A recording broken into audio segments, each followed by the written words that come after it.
Hey everybody, welcome back.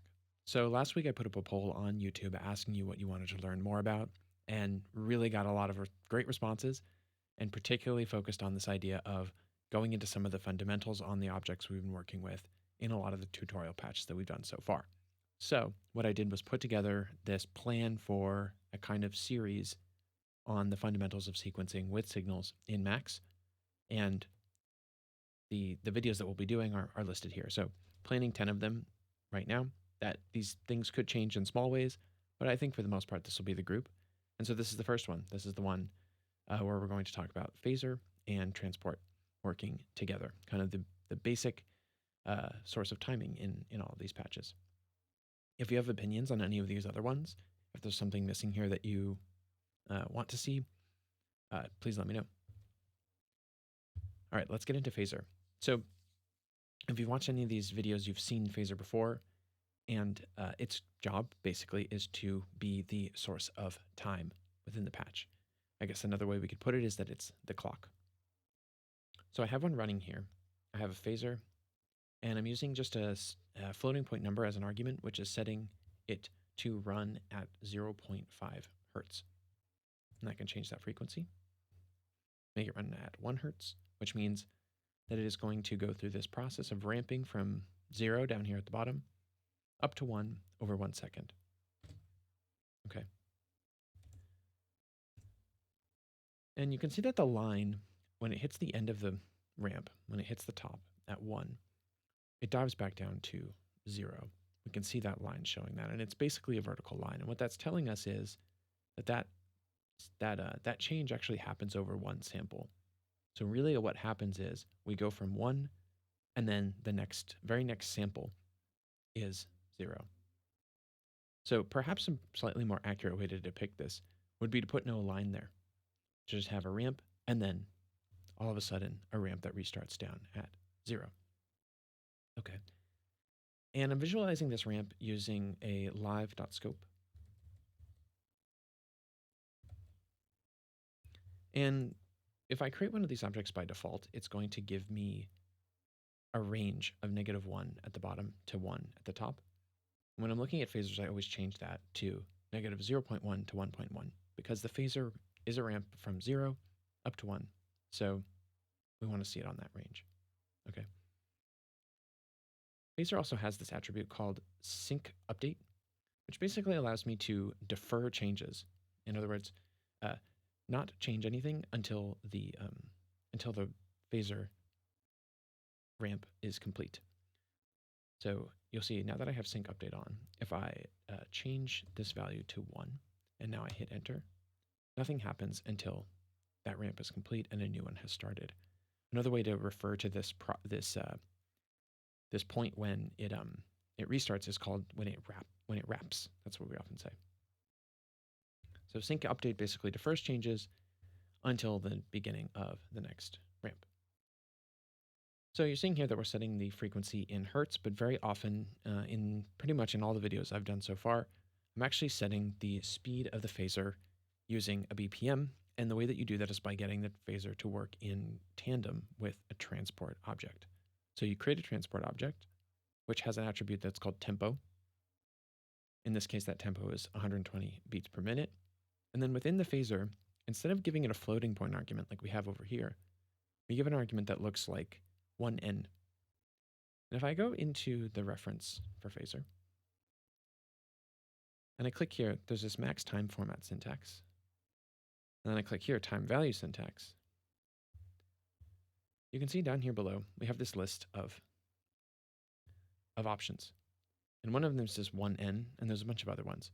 And basically, this is Max's way of allowing you to specify time intervals in a sort of traditional musical way.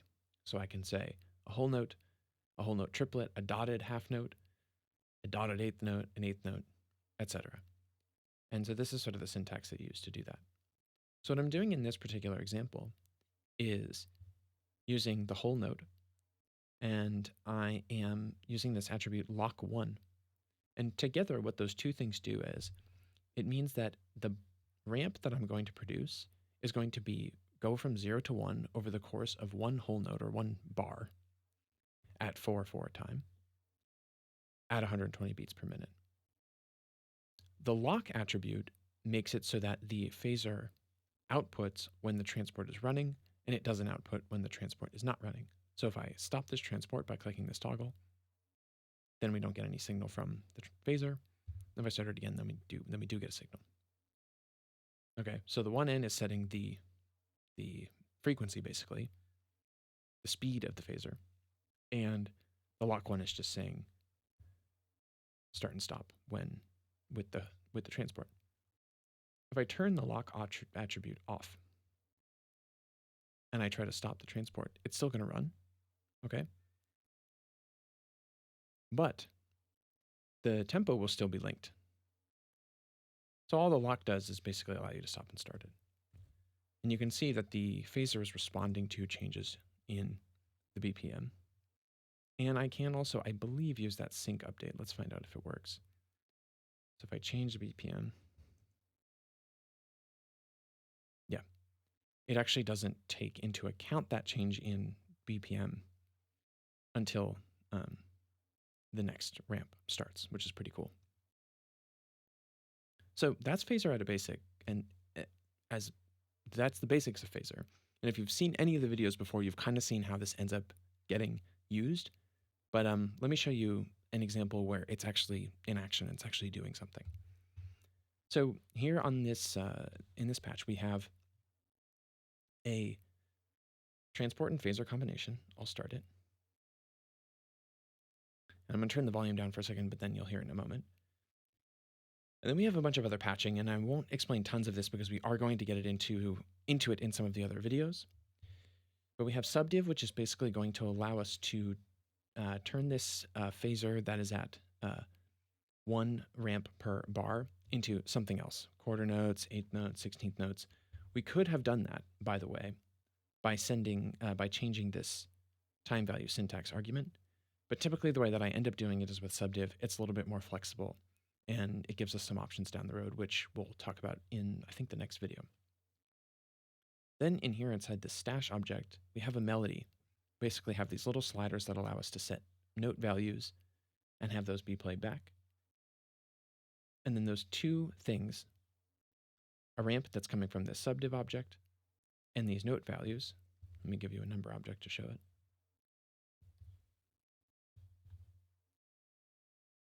Are going into a little synth here that we have that actually plays the sound. Let me turn this up. So the subject of these videos is not going to be so much the synth part, but everything above it, right?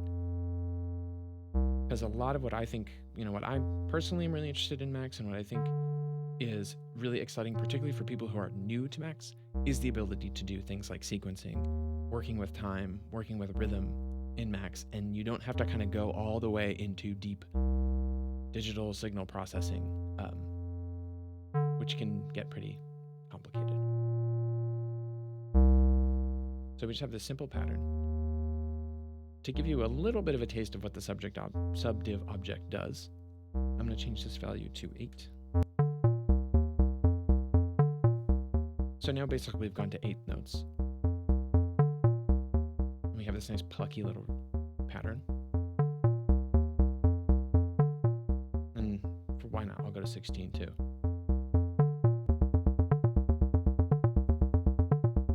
So that's a taste of the sorts of things that we're going to be able to do with these techniques. And this is a super, super simple example, but there's a lot more ahead of this. Just this little kind of arpeggiator, basically. Okay, so that's basically everything about Phasor. It's pretty much all you need to know. What I'm going to spend the rest of this video just as little time as I can talking about is why would we use Phasor as the source of timing in a Max patch? And I think that's a particularly important question because there are other ways in which timing works both in Max and outside of Max in electronic music. So perhaps the most classic way to generate time, generate a sense of time in a Max patch is an object called metro. Okay.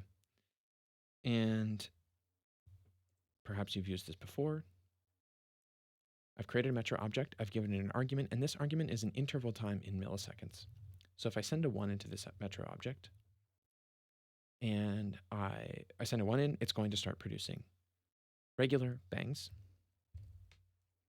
And I can actually pass these bangs into a timer and have it tell me how far apart those bangs are. And they're almost always 250 milliseconds, although sometimes there's a little bit of slipperiness. Okay. Another way that you can do timing, which is very common with in modular synthesis, is like a pulse train. So I'm going to use a train object, and I have to go check the help patch to remember exactly how this works. Pulse period. So signal float sets a pulse period. So I could just say 250 again. And I'm going to pull a scope over here. And so now we're getting this evenly spaced every 250 milliseconds train of pulses. And so this is what you'll very often see in a modular synth, a signal that looks a lot like this one. And I don't think that we can sync the train object to a transport, but we can sync the metro object. So I can create a transport similar to what I did with the Phasor and link the metro to it. Let's try it.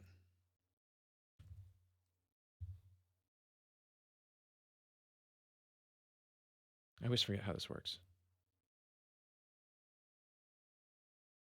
Oh, do I have to do?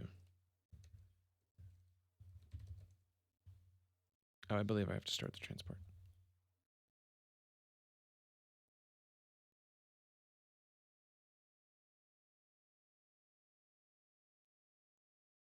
I can never remember how this works. Oh, you know what it is? There we go. So you can see now we're getting a bang every bar, or if I say 16 and note values here.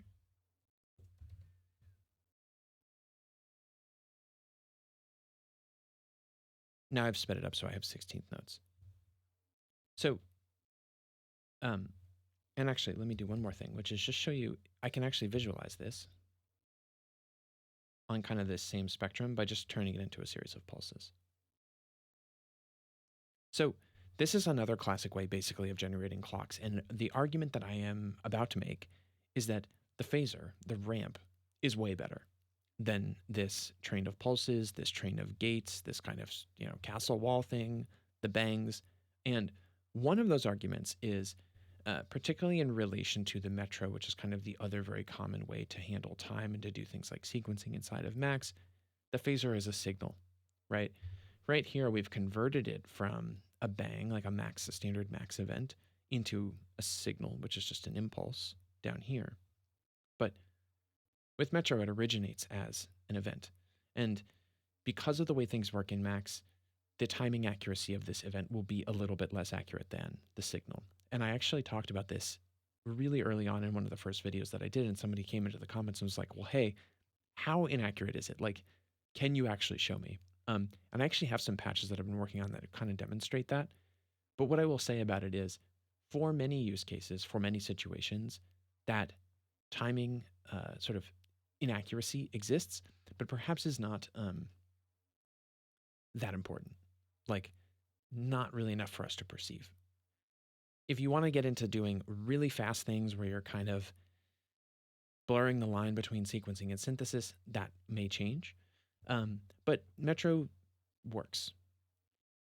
However, I do think that there's a big difference, as I've said, between these timing signals that work based on ramps, like the Phasor does, just like this,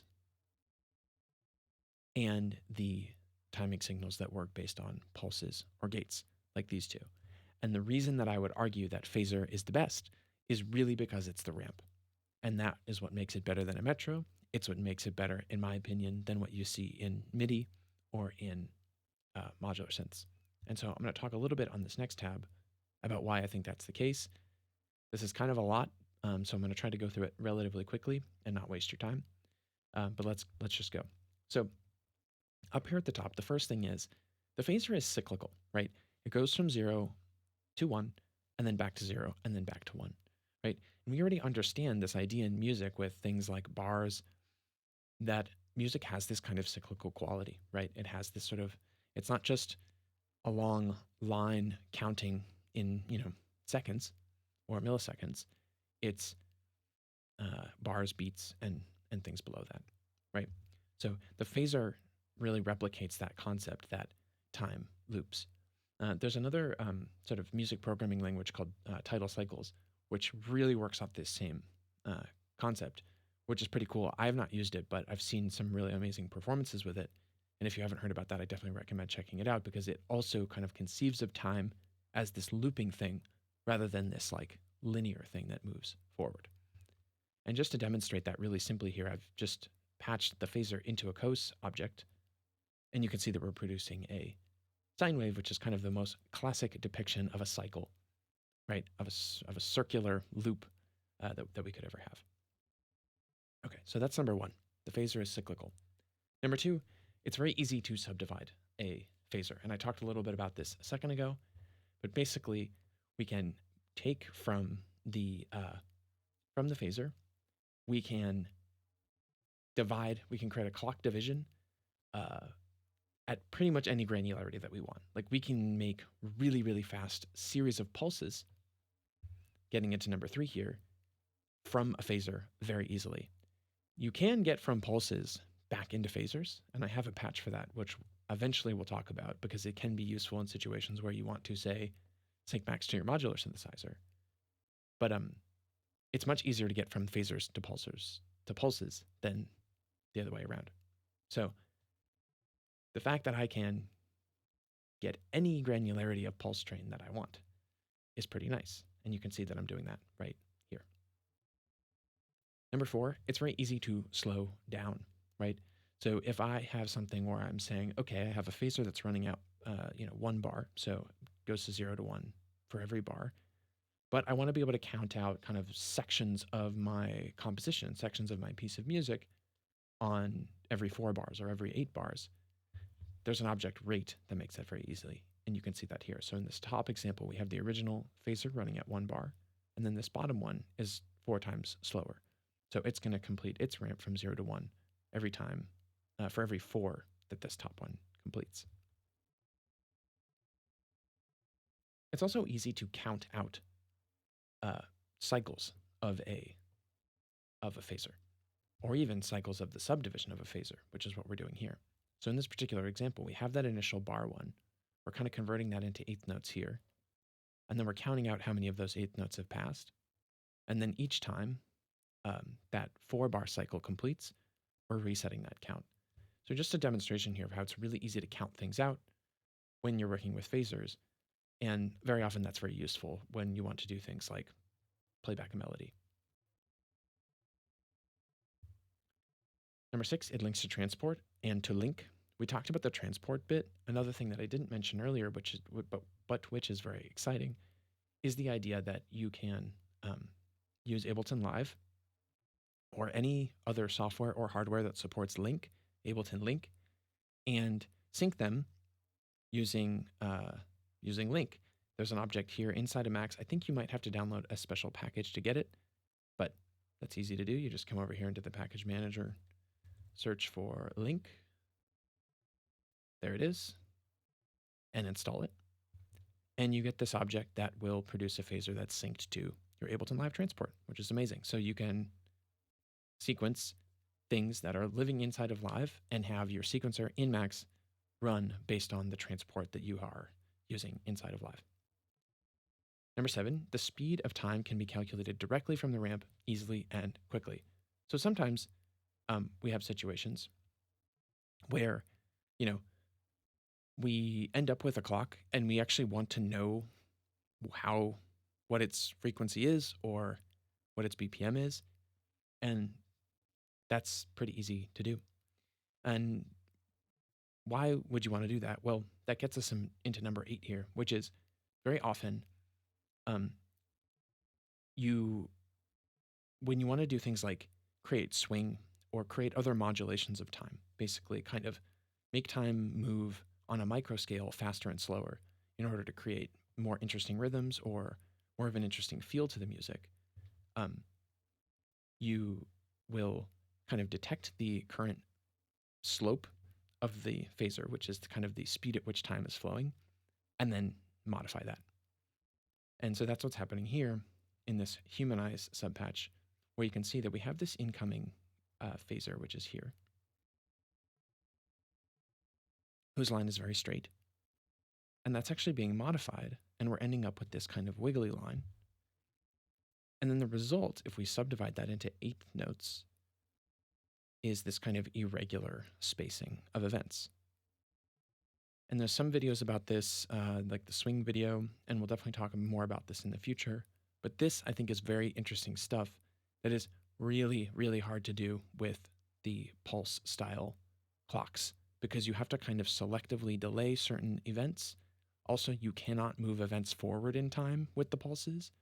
But with phasors, it's very easy because all you have to do is increase the slope of the line, and you're going to make an event that is basically scheduled to happen in the future happen earlier. Number 9, it's super high res. I've kind of already gotten to this in the past, or sort of in these previous examples. But if we think about this idea of the pulse, right? If we come back over here for a second, right now I have 16th notes here. Because it's very difficult to create events in between new events, right? If downstream, somewhere downstream within my patch, I wanted to actually get 30-second notes, say I wanted to ratchet or something, it's very hard for me to kind of add new events halfway in between each of these 16th note pulses. But it's much easier for me to take events away. But even that is a little bit painful and a little bit annoying. You get into a situation where you kind of need to then have, if you're using these pulse style clocks, the original clock, the first clock, be extremely high resolution, and then everything below it is kind of subtracting events away that are not needed. The phasor kind of ends up doing that. It's because we go from one value to the next, and each value is slightly bigger than the prior one, except for that final wrap, we're basically getting something like a pulse at our sample rate, 44,100 times per second. And the result is that we get basically the amount of time between unique events is 0.022676 milliseconds at the 120 BPM that this particular clock is running at. If I were to try to do that same thing with a metronome, it just wouldn't work. 5 is the lowest I can get in this particular example. And, again, probably not that important. 5 milliseconds is so short that we can't even perceive that as a rhythm. We perceive it as like a tone. But it's worth pointing out just that the phasor kind of gives us for free, by default, an extremely high resolution clock. Okay, and then finally, the phasor not just is useful for timing and for sort of modifying timing, but it's also very, very valuable for sort of driving envelopes and other devices that may sit at the kind of the end of your chain when you're actually getting ready to produce sound or open a gate or whatever. So here are 2 examples where I'm kind of producing on the left-hand side sort of an exponential envelope that you might use to create percussion sounds or something like that. So if you've ever used a like a drum synth where it might have an AD or an AR envelope, something very similar to that. And in fact, that's pretty much what's happening in this example over here, where we're using these phasor ramps. And we're just doing a little bit of simple math to turn them into these envelopes. And what that also means is that the length of these envelopes is relative to the length of these node events. So if I go to, down to 4 here, you can see that those events are longer, and these ramps are longer, and the envelopes are longer. So maybe you don't always want this, and if you don't, there's other ways to do it. But I think it's kind of cool that we can very easily get these envelopes that actually respond to kind of how quickly the rhythm is moving along.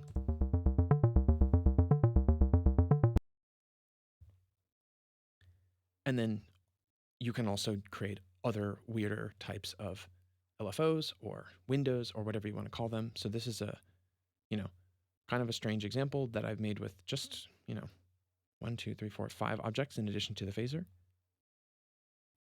and it's a pretty strange kind of LFO. Um, so the phasor very often, and actually going back up here to the cosine example, the phasor has kind of an original signal that can then be used to generate any other shape, is really, really useful. Just doing some, relatively simple math. All right, I think this video has gone on long enough. Stay tuned probably in the next week or so for number 2, which is going to be subdiv and rate. So we'll talk more about how to actually modify the time of these phasors, how to subdivide them, how to multiply them to actually create, interesting rhythms. But until then, happy patching.